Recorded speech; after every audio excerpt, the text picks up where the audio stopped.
Hey guys, quick announcement here before you dive into today's show.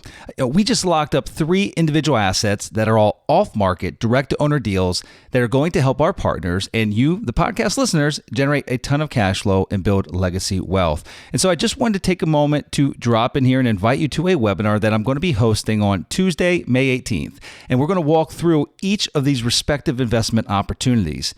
One of the big reasons why we're doing this webinar is because we've had a ton of questions about parking lot investments here over the last couple of months.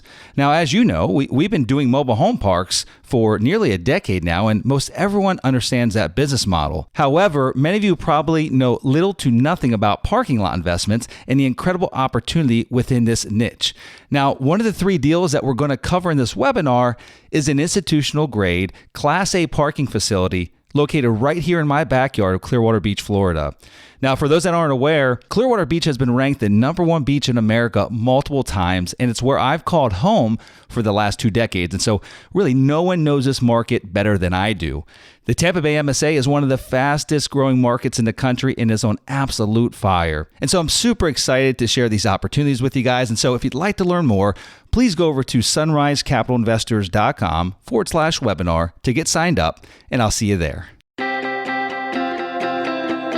You've been searching for the best way to generate passive income in your life and heard that real estate is a great way to do it. But you're tired of all the so-called gurus who are all talk and no substance. Get ready to celebrate because Kevin Bupp has spent 14 years successfully making it happen. This is the Real Estate Investing for Cash Flow podcast. Now, here's Kevin Bupp. Hey guys, Kevin Bupp here, and I want to welcome you to another episode of the Real Estate Investing for Cash Flow podcast. Our mission is to help you build and maintain massive amounts of cash flow through income-producing real estate investments. And our guest for this week's show is a real estate expert and president of Park Commercial Real Estate, Ray Alcorn. Now, Ray has extensive experience in business and real estate development, including hotels, restaurants, single and multifamily housing, shopping centers, and office buildings. He's responsible for the overall direction of the company and the development and implementation of the company's strategic plan. And so, guys, with that, I'm excited to welcome back for a second time. It's been many years. I'm excited to welcome back my good friend, Ray Alcorn. Ray, how you doing today? Kevin, I'm great, and it's so good to see you, and it's so good to catch up again. Yeah, I agree. And we were talking a little bit here before we started recording, and just about what's going on, right? This crazy previous year, because that as this gets released and as we record it here, we're in the January of 2021. Hopefully, a new start. Well, I've taken to calling it the 13th month of 2020. There we go. Well, 2020 was quite the challenging year, and I think we're surely not out of the woods yet. We're going to talk a little bit about that today, and everyone's been affected a little differently. That are in the that's in the real estate space. Some folks have done better than others, and some industries have performed better than others. And really, the future has yet to tell us exactly how this all plays out in the long run. So excited to have that conversation with you. And but before we go down that path, Ray, if we could, for folks that might not be familiar with you, maybe they didn't listen to the show we did together. I know you've been in the education space, you've been in the real estate investment space for decades now, and so you've been around for quite some time. But still, there might be some folks that haven't heard your name. And take a few moments, tell us a bit about yourself, your background, and ultimately how you found your way into the real estate world. Well, I would not be surprised that most of your listeners now have never heard my name. I did write a book and did a lot of speaking engagements and seminars, that type of thing, up until about, I think the last one I did was somewhere around 2014, 2013, somewhere in there. So I've been really out of the real estate information space, although continued in commercial real estate investing and developing. My start came at a very, very young age. My dad founded the company that my brother and I are partners in now. He founded that back in the late 50s. And as we were talking earlier, and you're so heavily involved with manufactured housing, that's really where I got my start. But I started on a lawnmower working for my dad. Actually, no, I started picking up rocks for the guy that was on the lawnmower so that he wouldn't run over them and break windows. So that's how far back I go. I didn't really get into heavy development work until the late 80s, around 88, somewhere in there. And by that time, I had been a single family builder. Of course, long background in manufactured housing, and kind of got my teeth wet or got my start in manufactured housing development for parks. And that bled over to the housing, which bled over to small lot, which bled over to multifamily, which bled over to small commercial, then big commercial, then hospitality. Kevin, if I ever write my autobiography, the title will be "And One Thing Led to Another." There you go. I love that. But I mean, that's really the truth. That really is a lot of times a progression, right? Like, one door closes, the next one opens. You just got to be open-minded. That's right. And you got to be willing to step outside the box and kind of look around. And just the opportunity lies in what the masses aren't chasing after at that point in time, right? You got to be willing to kind of duck and weave. And it sounds like you did that throughout your entire real estate career. And so, I don't want to mislead you and think and sound like that was a plan. Most of those changes came because I got my butt kicked. So, I said, "Ooh, that didn't work. I need to do something different." So when you started getting into the development side of things, did most of your future real estate projects consist of development component? No, not all. Usually it was, I look back on it now and I think, I don't know where I got the nerve to make some of the decisions that we made. We would literally see a piece of property, and my dad had this thing about making us stand. And when I say us, I mean my brothers as well. He'd say, "Stand on this piece of property and imagine if nothing was here. What would you do?" And you'd be amazed at how that gets your brain working in a different way. And so a lot of times we would maybe buy an existing project with full intentions of tearing it down. Other times maybe a rehab. We always had plan A, B, C, and D. And so it was really us being completely mercenaries in the market. And once we understood a market and what a market was after, then only then did we start looking for property. And as the properties came about, then sometimes the conditions on the ground dictated, the business plan. And it may be part development, it may not. It may be all development. So there's a great deal of flexibility involved in all of that. Is it still a family business today? Are your brothers still involved in the company? Well, I have 3 younger brothers, and 2 of them work with me now. One of them retired about 4 or 5 years ago, and we all still work together. And for the most part, we're past all of the bickering and the things that go along with family business. Family business can be really tough, but it can be very, very rewarding. And, right now, the great part is when you hit times like 2020, all of the petty stuff goes away fast. Yeah. And we got down to business, and we knew we were in it together, and we were in it for the duration. And it's, that type of commitment and that type of bond is just, it's priceless. Yeah, no, that's I'm somewhat envious. I can't say that I've ever gone into an endeavor actively with any family members. I mean, we surely have some family members that are passive and things of that nature, and that's stressful enough to me. But I always thought it'd be kind of neat. Don't do it, Kevin. Don't do it.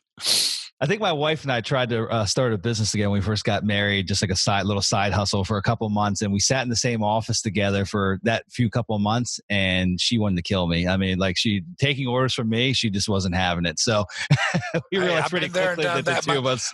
My first wife ran my construction office when I was a single family home builder. But she was absolutely one of the best that I've ever had. So.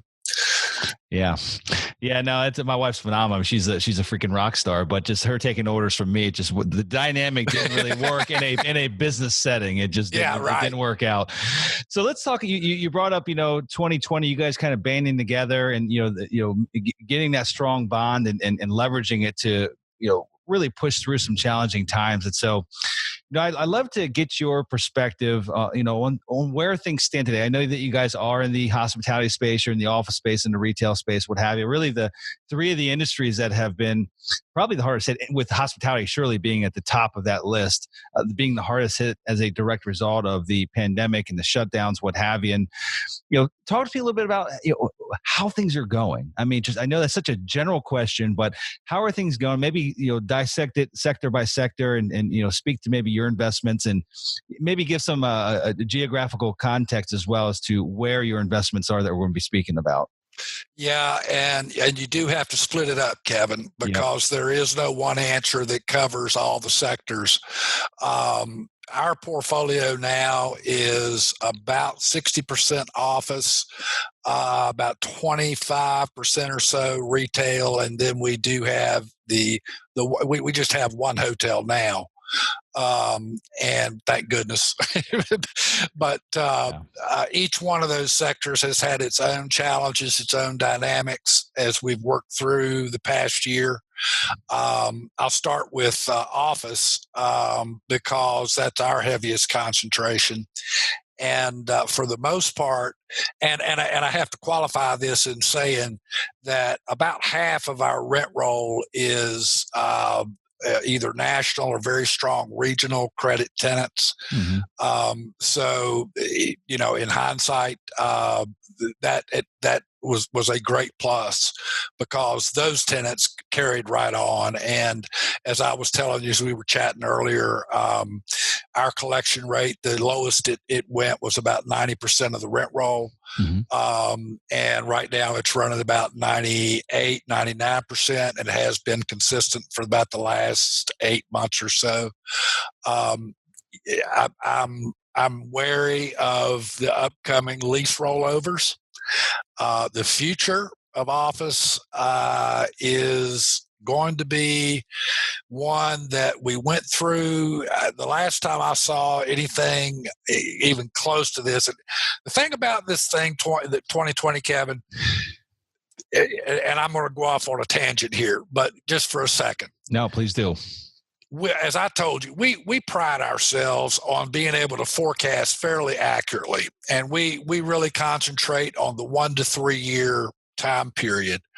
And that's for our existing performing properties. It's a different rule book for development projects. But in the last year, that forecasting has become so difficult that it's really, really hard to get any kind of frame of reference. And in fact, when this thing first hit, especially with the hotel, I kept thumbing back through our records thinking, okay, I got to have a frame of reference. I went back to 2008, and it hit 2008 crash hit the hotel business in 2009.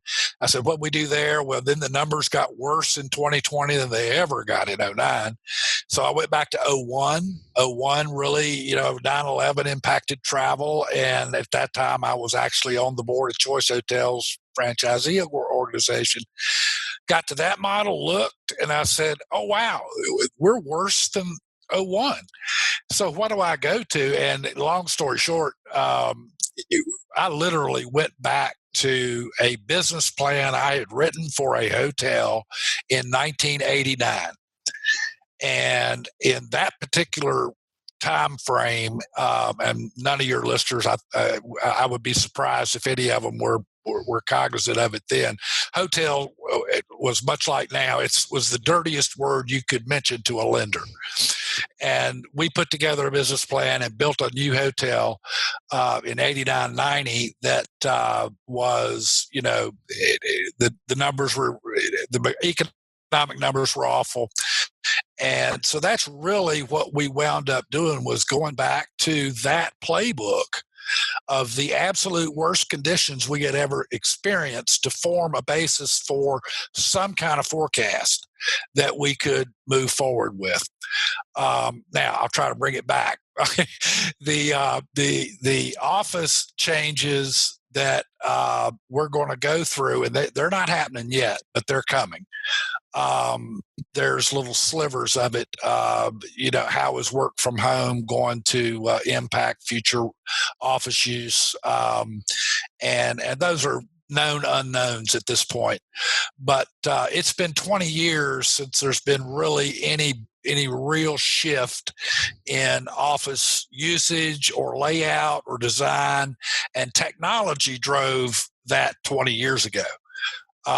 In the 15 to 20 year ago time frame, we were dealing with how do we get reliable internet connectivity? Mm-hmm. How do we bring smart systems into a building, because energy costs were at that time pretty high. So I remember going through a lot of design variations and a lot of conversations about how do we future, and that was, I laugh now that I ever used the word future-proof. We really thought we could future-proof a building. Yeah, right. That didn't work out well. But the shifts that office is going to go through here in the next year to 18 months are going to be very similar, in that the trends that we've seen over the last 10 years, and most notable of those is the square foot per person in an office building.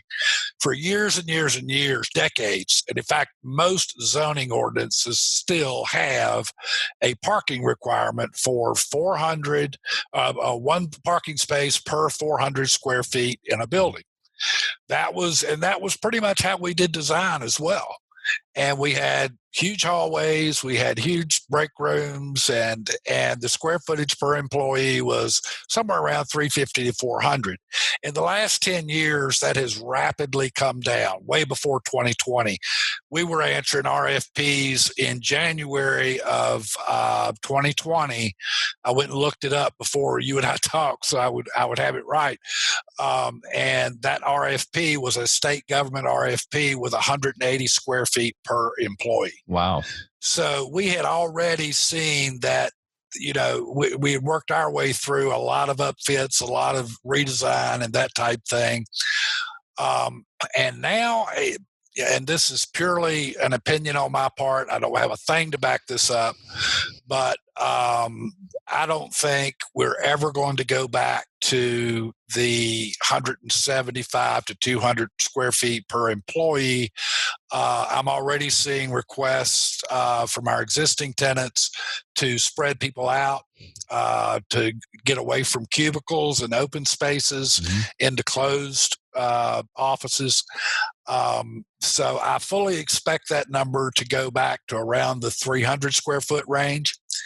And the reason that's important, if you're in the office building, and I know I'm probably speaking Greek to 3/4 of the sectors out there, but in an office building, it all comes down to how many people that particular tenant, that particular organization is going to house and what their functions are going to be. So that's going to lead to a lot of office buildings just being obsolete.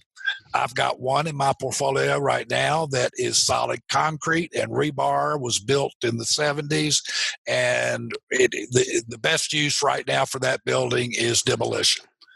So, that kind of sums up office. Hey guys, Kevin Bupp here with Sunrise Capital Investors. As you are hopefully already well aware if you've been a listener for any period of time, my goal has always been to provide you with as much value as I possibly can through my two podcasts, Real Estate Investing for Cash Flow and the Mobile Home Park Investing Podcast. As our audience continues to grow, literally, we've been downloaded millions of times by folks in over 125 countries. I've had thousands of people reach out looking to get involved in our niche, and that's the phenomenal niche of mobile home park investing. Now, for those that don't know, I've been a full-time real estate investor for more than 20 years now, and I've personally invested in and have owned apartment complexes, various commercial properties, hundreds of single-family rentals, and I've interviewed some of the most successful investors in just about every other asset class, and I've arrived at this one very simple conclusion. Mobile home parks are hands down the best investment I've found to date. Why? They provide investors with the best risk-adjusted returns out of any other real estate sector that I've seen. Investing in real estate can get complicated, and I really want to simplify this process for you. If you're someone who wants to diversify away from the uncertainty of Wall Street and allocate a percentage of your real estate portfolio to mobile home parks, but maybe you don't have the time nor the inclination to personally locate good deals yourself, then our team will do it for you. At Sunrise Capital Investors, our team specializes in the acquisitions and management of undervalued and highly profitable mobile home parks. And we are now providing accredited investors with an opportunity to participate directly alongside our team in Growth and Income Fund 3. When you invest in our fund, you get immediate diversification into multiple deals we acquired off-market that are already performing and have built-in sweat equity. And let me say this, I believe that we are hands down the best in our space at sourcing highly profitable off-market deals. That's really what makes us unique in this niche and as investment managers. As stewards of your capital, we truly are aligned with our investors. We've structured our investment fund so that we as a company are incentivized in the same way the investor is, which is through the performance of the investment itself. In addition, we want to make sure that we not only make money for our investors, but that they understand how it's being made. That's why we provide our accredited partners with a private monthly podcast that walks them through the detailed updates on how their investment is performing. And we're very transparent, providing you with the good, the bad, and the ugly at times. And so if you'd like to learn more about the partnership opportunities with our team here at Sunrise, please visit us at investwithsunrise.com and request access to the investor presentation. It's absolutely free, and you'll get instant access to review the off-market deals that we've already purchased that you can co-own with our team. Also, feel free to call us at 833-CASH-FLOW without the O. Again, that's 833-227-4359, and our investor relations team will help you schedule an appointment to speak with one of our managing principals. If you have questions, go ahead and schedule the call, and let's jump on the phone. And with that, guys, I like to leave with one last thought. From the time that I wake up in the morning till the time that I lay my head down the rest of the evening, my number one priority with everything I do, whether it be recording this podcast, working for our investors, helping each of you reach your investment goals, to providing a great experience to each of our residents who reside in our communities, is to add huge amounts of value to everyone that I come in contact with. Now, with that being said, I look forward to the opportunity of bringing value to you through Sunrise and through this podcast. Thank you for your time. Now, let's go ahead and get back to the show. Yeah, that's I don't disagree with you. Obviously, the shift in the square footage per person, but also, you mentioned those companies that might not have realized, a year ago that they could effectively and efficiently have a either a partial or a full remote workforce. I think it forced a lot of companies and just individuals. You had different companies that had different ages or different generations that worked for them, and the older generation, might have been averse to adopting Zoom meetings and things of that nature. But everyone, I don't care who you were, you got forced to learn how to use Zoom here over this past year. Whether you liked it or not, you got forced to use to learn how to use that. And I think, again, a lot of companies are realizing that they can also be efficient with a remote workforce. However, I do think there's a equal number of companies that also realize that they can't be as efficient. I'm so glad you said that. It was a temporary Band-Aid, but they can't be as efficient. They're losing efficiencies without having folks in an office type environment. In addition to that, people are going a little crazy at home. Most folks might not have ever planned where they're living currently to have a dedicated workspace, right? And so most people are ad hoc, making their kitchen table into a workspace. You got screaming kids in the background. I mean, at some point you got to get away. You can't work at home efficiently either when you've got all those distractions. And not many folks have the luxury just to, hey, I'm going to buy a bigger house or I'm going to rent a bigger apartment. Right? It's just not necessarily an option for the mass population. So I don't think office is dead by any means. I think there will be shifts in the layout and just really what types of demands a company might have. It might be part of the office staff or part of the staff work from the office. Select departments might work remotely. Those departments that saw efficiency gains during this work remotely, but the majority, work from the office again. That's just my personal take on, again, nothing more than opinion. I have no data to back it up whatsoever, but well, I can tell you, you have just echoed the major pushbacks I've heard from both management and staff and employee feedback. And it is exactly that. The management takes they're just really kind of at sea because they miss the collaboration factor of having people together face to face, where ideas tend to spark off each other that doesn't really happen on a Zoom call. And they miss that. And then there's that other thing, and I'm not so sure that that's not the bigger one, is that, and if I can say it, bleep me out if it's wrong, but working at home sucks. And so it's yes, there's going to be a reconfiguration, but office buildings are not going away. Yeah. It's interesting. We've gone through phases with our business, and we've had offices, and then we don't have an office, and then we have an office. And most recently, up until March of last year, literally right before the pandemic really went into full swing, our lease was coming up on the space that we had rented and where we had housed our staff for many years. And we found that we started using a service called Slack. I'm not sure if you're familiar with it or not, but basically it's an instant messaging service, and it's very, it's amazing. It's probably one of the biggest game changers as far as software within our company. That's truly created some additional efficiencies. And we found that there were certain days we came into the office and we wouldn't have the personal interaction that you might expect, and we were communicating literally.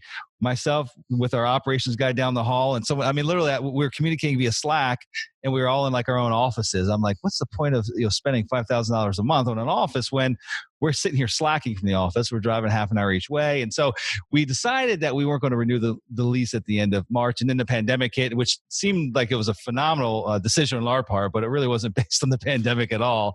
But now, and I enjoy working from home too, but I miss the collaboration. I miss having the ability to have that collaboration, or if I need an answer from my partner, I can walk right next door instead of calling him or slacking him or anything else.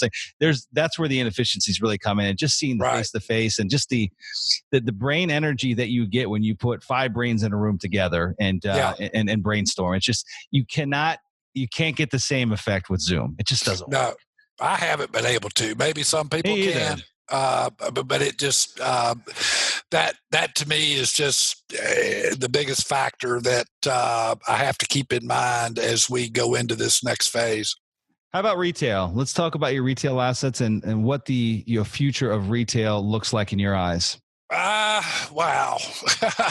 Big question. And a lot of smart people are trying to figure out the answer, and I don't claim to have it. I have opinions. I have retail properties. And I think we're back in a market very, very similar to post 2008, where it was market by zip code. Yeah.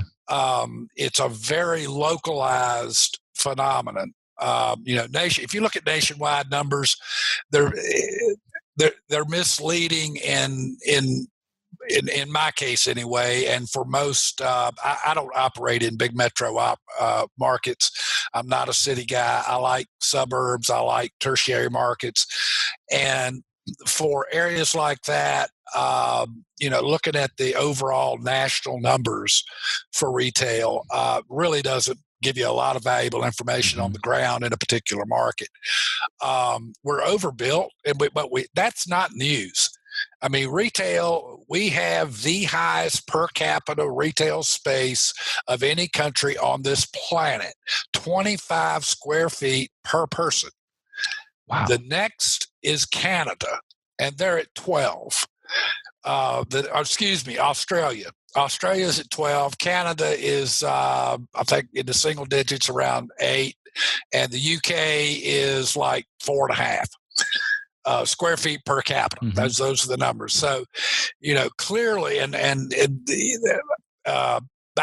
way back in the 80s when I was talking about that hotel deal that was so hard to put together, Bob Hazard, who was head of Choice Hotels at the time, he stood up and said, the hotel business is not overbuilt, it's under demolished. And I think that's where we are with retail. There are areas where there's just way too much space, and so those have gone dark for a lot of those areas. Malls are dark, strips are dark, and they will probably be transitioned to either mixed use. In fact, I don't really see anything development-wise coming out of the ground, period, in the next 10 years that's not some sort of mixed use. Mm-hmm. So that's one side of the retail story. The local side of the retail story is there's strong spots. We have one market that we happen to be the largest landlord in, and I've got a waiting list for space. I'm looking for buildings to either rehab, tear down, redevelop, whatever, and I'm looking for the acquisitions. And the demand, interestingly enough, is not coming from the national and regional retailers I used to court at the ICSC, International Council of Shopping Centers meetings. This is more local grown. And as I mentioned, the mixed use, as we look at new retail projects, we're incorporating some innovative office concepts along with residential. And I'm watching what's happening in a macro sense with the institutional owners converting malls into mixed use. I mean, Simon Property Group right now, are they a real estate investment trust, or are they a private equity fund? They now own 5 retailers, including Penny's. And I'm looking and going, I'm not real sure he's pure real estate anymore. I have a lot of admiration for that organization. They are an excellent organization. And so I watch those guys very close because they're usually on the cutting edge. And so I think the what comes out of retail will probably happen a little bit faster than people are thinking right now. And it really depends on how fast we get people out and about again with the vaccinations, and some kind of control on the shutdowns and whatnot. So I think there are bright spots in retail. I think you have to be very, very careful. The old stalwarts, neighborhood strip centers with a grocery store, those are still great investments. Mm-hmm. Those are still trading in, cap rates in the 7s. And it's the inline stuff, interestingly, that we're seeing in our projects that has the demand. And that is a total 180-degree turn from where we were even 3 years ago. Very interesting. And how are the banks, right? What's the bank's appetite right now for retail? I guess generally speaking, I'm assuming if it's a grocery anchored by a national grocer or even a large regional grocer, probably still decent debt available. But the banks. It really, I'm going to tell you, banking to me has always been about relationships, mm-hmm. and they're never more important than in tough times. But at the same time, the bank is a business that's in the business of selling money, and they can't hit their margins unless they put money on the street. So they're looking for good deals. You bring a retail deal to them, the pre-leasing requirement is going to be higher. I'm seeing 60 to 70%. I've heard banks quoting 100% pre-lease commitments. If there is a restaurant in the rent roll, watch out. They're going to zero it out. Even though I can show them numbers that restaurants are down half as much as hotels, for example. So they're being very cautious, but loan spreads are very stable. We're seeing 250, 300 basis point loan spreads. And that is, to me, still just very, very workable. That works. Yeah, those numbers work. That works. And so, the finance end to me is not as concerning as the macro at this point. Of the overall mm-hmm. mood.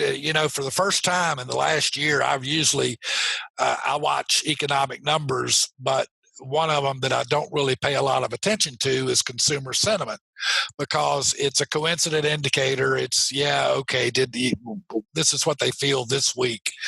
350 million people may have a different opinion next week. And so I've just never really paid any attention to that. But interestingly, one of the things that I have broadened my comfort zone with is getting involved a bit with the stock market and the institutional, and especially the REITs. Because I go back and watch those guys, see moves they're making, and so as I've watched, those dynamics change, to me, it's a situation where the lenders are going to be there. They're going to be very kind of gun shy for a bit, but for the most part, the capital markets are very healthy. Mm-hmm. No, I agree with you. And then lastly, hospitality. I definitely want to touch on this. I know you guys only have one hotel, but that's there's a different aspect I'd love to hit on with hospitality once you kind of give us kind of take of how things are going with your hotel. But the other flip side of that is I'd love to get your perspective on, is this a space, is the hospitality sector going to be one that you guys are looking, or that you think there's going to be opportunity in, right? There's a lot of stress there, lots of distress, tons of it. And it's, I think that momentum, the snowball's rolling, and it's going to roll for quite some time. And obviously, where there's distress, there's ultimately on the upside, there's opportunity for the folks that have the stomach to take the risk and to jump in when the timing may be right, might not be right, might be too soon, what have you. So traditionally, this would be the time, the very bottom of the cycle, when everybody is in their architects and engineers' offices doing planning for new projects, because the lead time on a hospitality project, or retail either, or office for that matter, is at least a year to 18 months, depending on entitlements and those type things. But you mentioned hospitality being stressed, and I'm sitting here trying to think, what's a word that is stress squared? Because that's how bad it is. I mean, literally, we have one hotel now, but I've been involved in a lot of hospitality projects over the years. I still have a lot of friends that have multiple hotels. And believe me, we had group emails and group chats and everything going on in that first few months of going. We dropped literally from occupancy in the 60s to down to 9%. Wow. And it lasted for about, that really severe part lasted about 60 days. The fall came or summer came, everybody was kind of looking for a third quarter rebound, that events that got canceled would be rescheduled. Nobody, of course, having any idea at that point how long this virus would persist. Third quarter did not come about. It got worse. So we wound up the year and it's a franchised hotel. Very strong franchisor, and we wound up down mid 40 percentages, about 40. We took $1 million haircut just on one property, and margins were squeezed to below zero.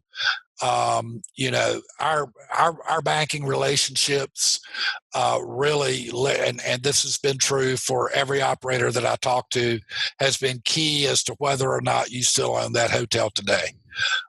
Most banks, I have dealt with almost exclusively community banks my entire career. I've done some securitized financing, but as luck would have it, at this particular time when all this happened, I had just gotten out of the last securitized loan we had.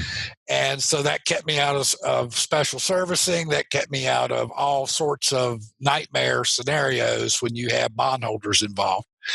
But the community banks were very, very quick to step up. The government came out with the payroll protection plan, which was a complete lifeboat for hotels.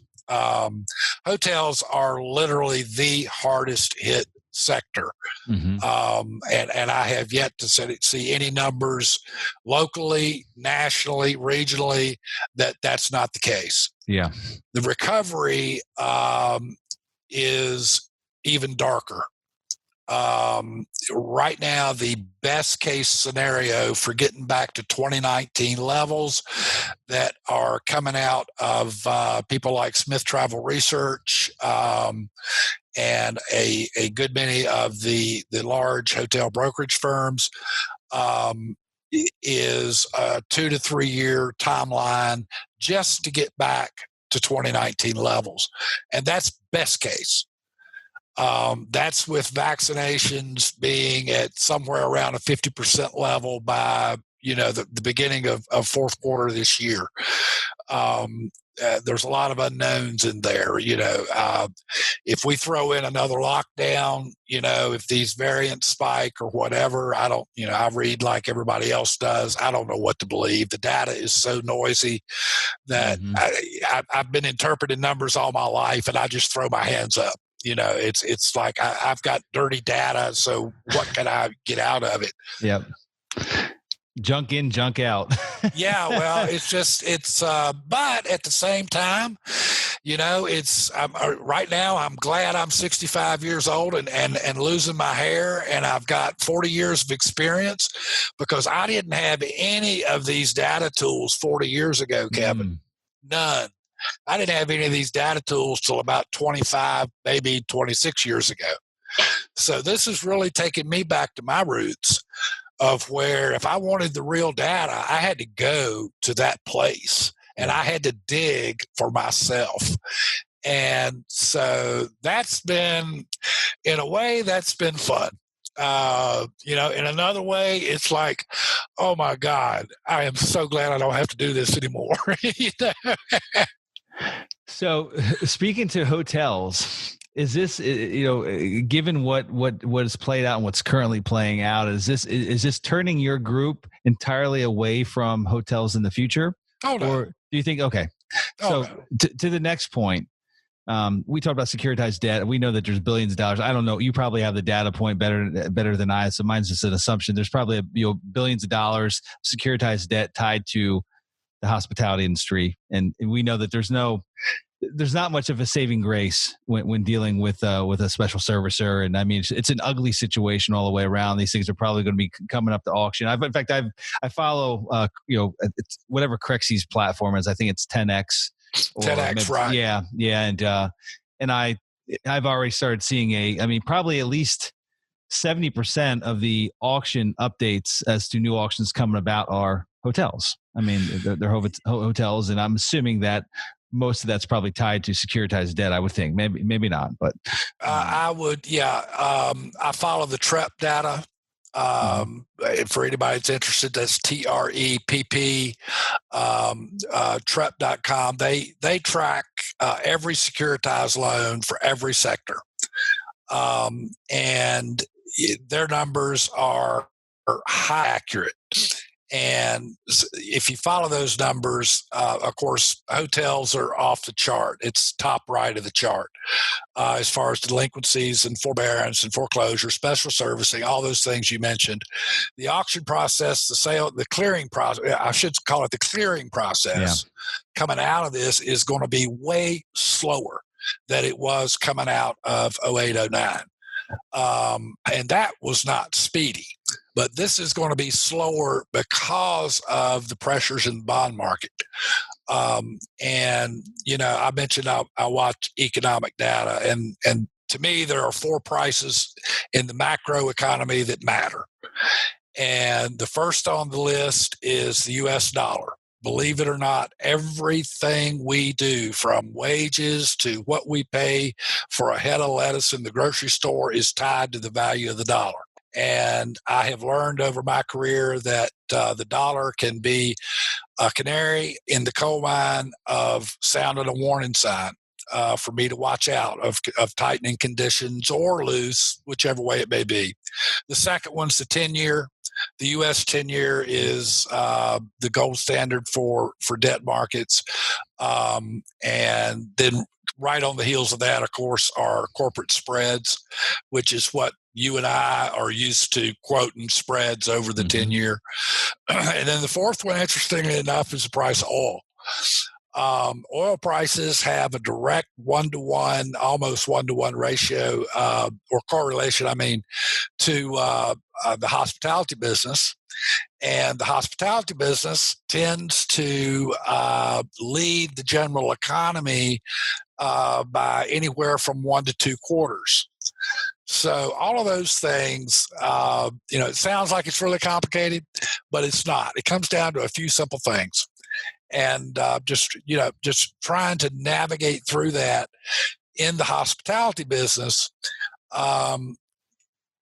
When you put those factors into the equation and then you look at what these servicers have got to do in order to bring closure to whatever loan that is, there are so many conflicting interests that, and a lot of people don't know this, special servicers actually have a financial incentive to keep the loan in special servicing. So there's that. Yeah. It's going to be a long, slow process. So, the valuations that I've seen are, people are throwing a dart and saying 20%, 30% decrease in valuation for hotels. I know very, very few owners that are going to plop a property on the market right now if there's any way they have of holding on. And so just really depending on all these macro unknowns, it's going to be a slow slog. Development has come to a standstill, and that's actually good for existing stock. But again, it's just indicative of where we are.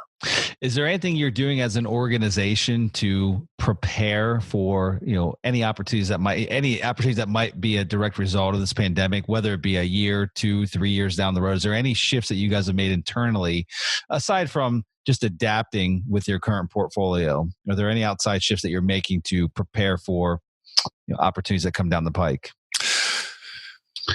We've had a lot of conversations, Kevin, along with with that very topic. But we're all over the board. I'll be quite honest. We've got so many unknown unknowns. Yep. The known unknowns are bad enough, but the unknown unknowns are what you get into 3 years out. And we're developers. We live on a 3-year time horizon. And so trying to look out 3 to 5 years is just impossible. I can throw darts, and most of us are, and it's fun. And yes, to directly answer your question, we do have one particular project that we had designed to be office and some very light retail and food on the bottom that got completely scratched.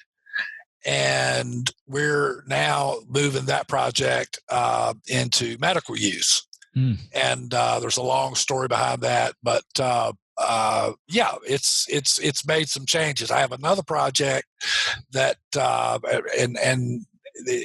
those are the two. We have 2 live projects right now. I have another project that is a downtown project that's been on the boards for several years. This has not really changed anything because we were already on a 5-year timeline starting about 2 years ago. So I'm at the point now, I'm going to ink with it with the architects and the engineers, but I've still got another couple of years lead time.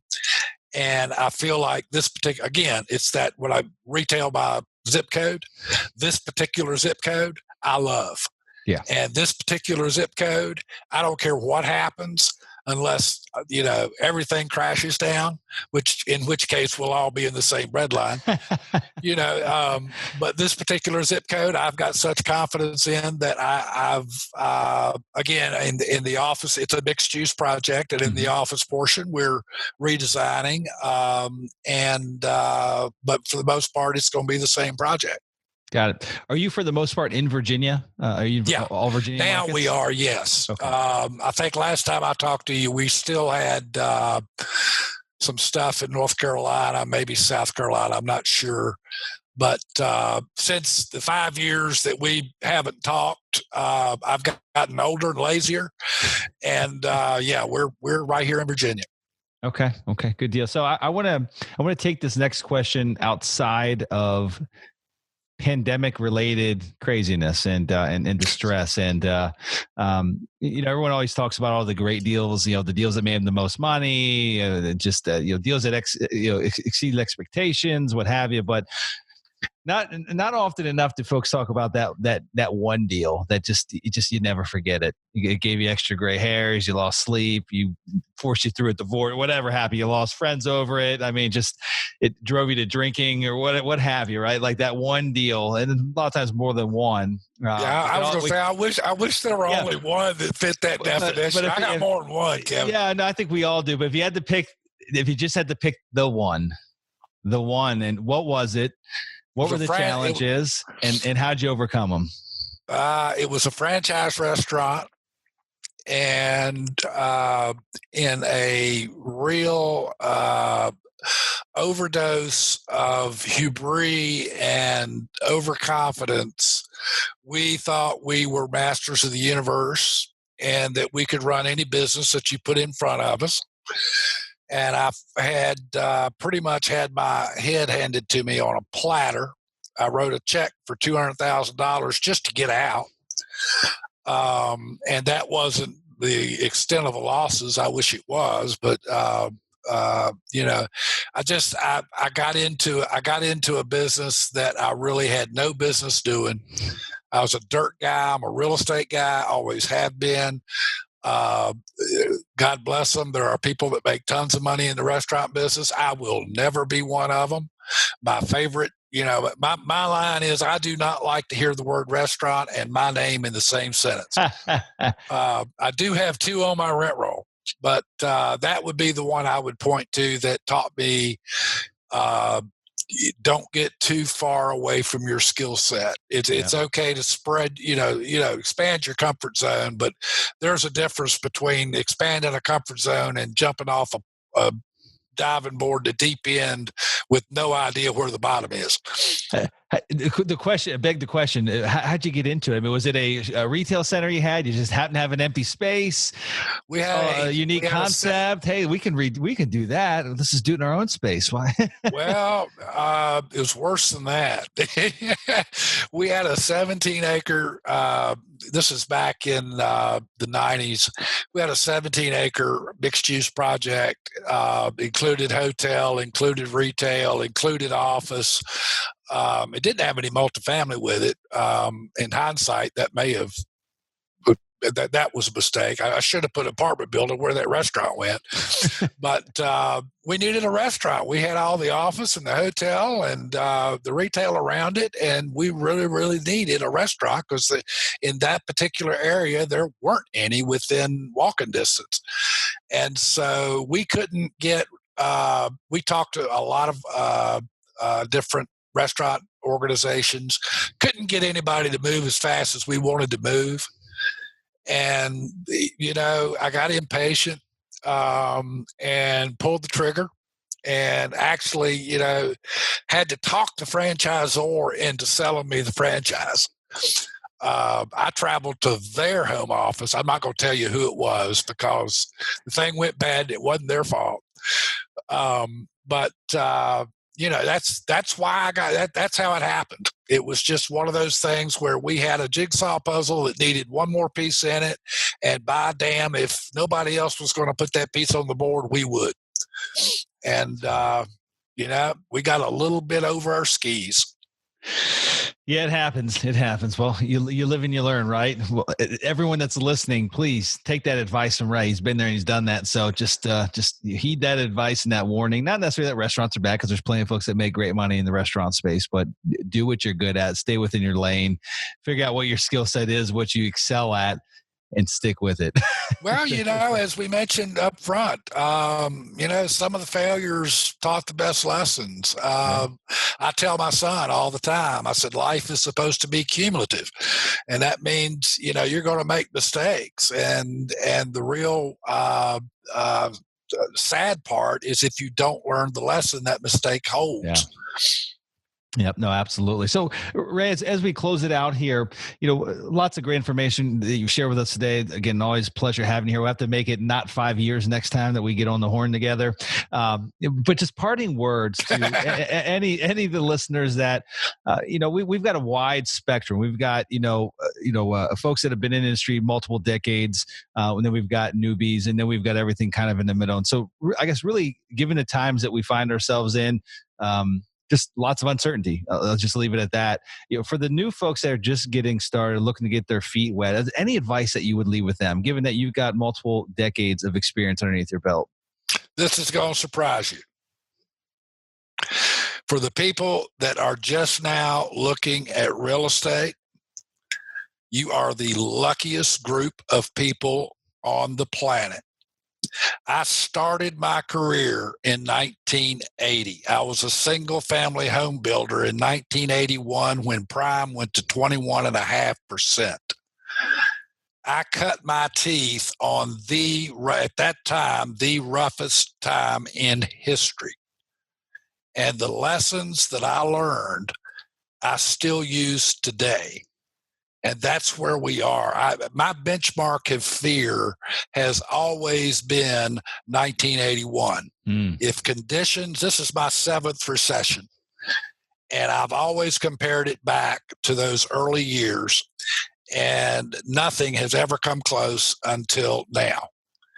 And starting out in this business right now, you're starting at a time that probably has the same amount of upside that I've enjoyed for the last 40 years. Yeah, no, that's fantastic. I appreciate that feedback. And I was not an investor back during the early 80s when prime, what it reached, was it 20 or 21 that it actually 21 and a half. Man, whew. I did know the date. You can look it up, but I just got out of college, and obviously I skipped the part about economics and recessions and all that. I got through it. I think I built 4 houses that first year, and I lost money on 2 of them. I think my tax return that year, I made I think it was $11,000 or $12,000, something like that. But I had my bills paid, and I was enjoying what I was doing.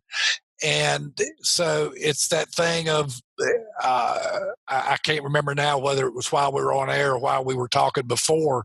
If I ever write my autobiography, the title will be, "And One Thing Led to Another."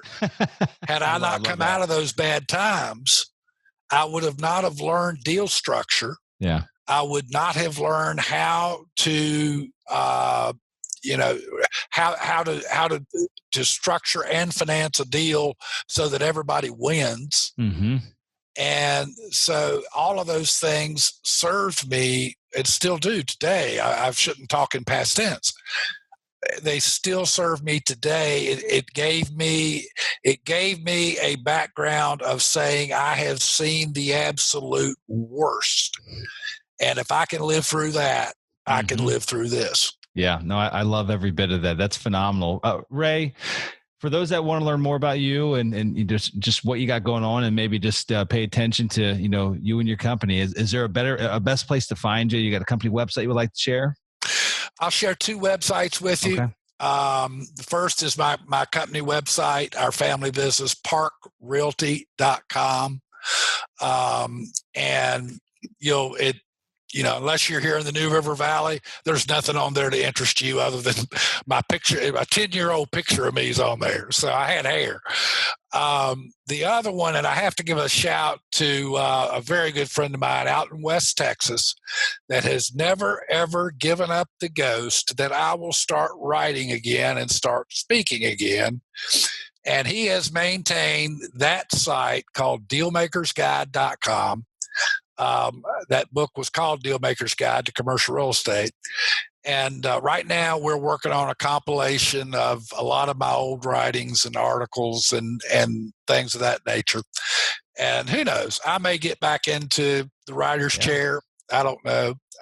Like I said, I'm old and I'm getting lazier by the day. So we'll see. It's easier than ever to publish a book now, though, my friend. It is that. It is that. You still have to write it, though. That's the hard part. Yeah, but I'm going to tell you what, publishing that thing back in 2006 was almost a bigger chore than the writing. I bet.